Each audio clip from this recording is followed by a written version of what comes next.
เสียวเกิดมาก็เห็นแล้วบ่เห็นอ่างหินนี่บ่โอ้ยสมัยนั้นมันก็ยังไม่ได้เจริญอย่างนี้เนาะโอ้ธรรมดาแล้วอ่างอันนี้มันเป็นแบบนี้ตั้งนานบ่เสียวนี่เป็นตอนนี้ตั้งหน้าเลยมันก็หกธรรมดาแล้วเนาะตะกี้มันก็คือว่ามันบวรวัตคัดซีขึ้นมาเบิ่งธรรมดานี่เสียเบิ่งคือสิเลือกเนาะเลือกบ่นี่มันเป็นสองอ่างสามอ่างก็ได้นี่มันลงหากันบ่นี่มันก็สิโล่งแล้วมามันเคยแห้งอยู่บ่เสียวนี่เพราะว่าบ่แห้งนะมีแห้งน้ำมันธรรมชาติมันซึมมาจากนั้นตลอดโอ้แสดงว่าอ่างหินธรรมชาตินี่มันสิบ่แห้งเนาะเบิ่งแล้วนี่แห้งขังแห้ง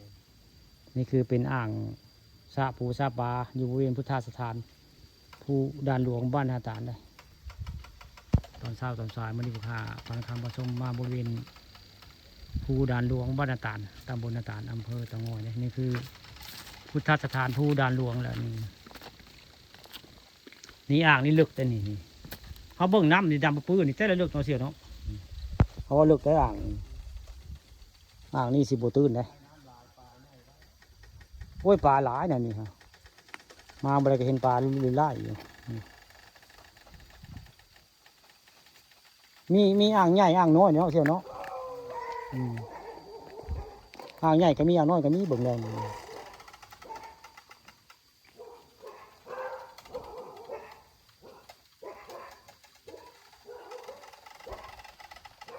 ปลานิลกระดาษใช่ปลานิลอยู่บริเวณสระภูด่านหลวงบ้านนาตาลนี่ปลานิลหลายเลยหรือไล่เลยนี่คือสระภูสระปลาอยู่บริเวณภูด่านหลวงบ้านนาตาลตำบลนาตาลนี่คือพุทธสถานภูด่านหลวงเลยนี่เรียกไปผู้เกษตรรูปปั้นพญานาคได้โอ้ยอหัวโอ้เสียงตีระฆังนะได้โอ้ตีระฆังตีระฆังเป็นตีระฆังอยู่บริเวณพุทธสถานภูด่านหลวง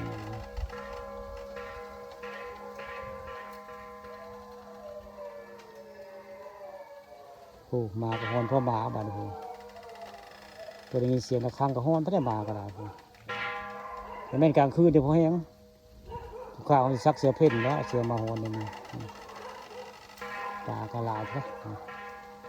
ปลาภูด่านหลวงหลายได้นี่คืออ่างหินธรรมชาติภูด่านหลวงบ้านนาตาลตำบลนาตาลอะไรนี่หมากระหอนพ่อมาพอแสนที่ชยองเลยนะมีเสียงระฆังพ่นไปแห้งโหนด้วยมาก็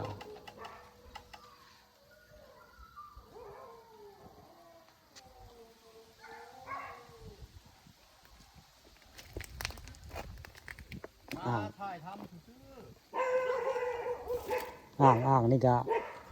เลือกได้อ่าง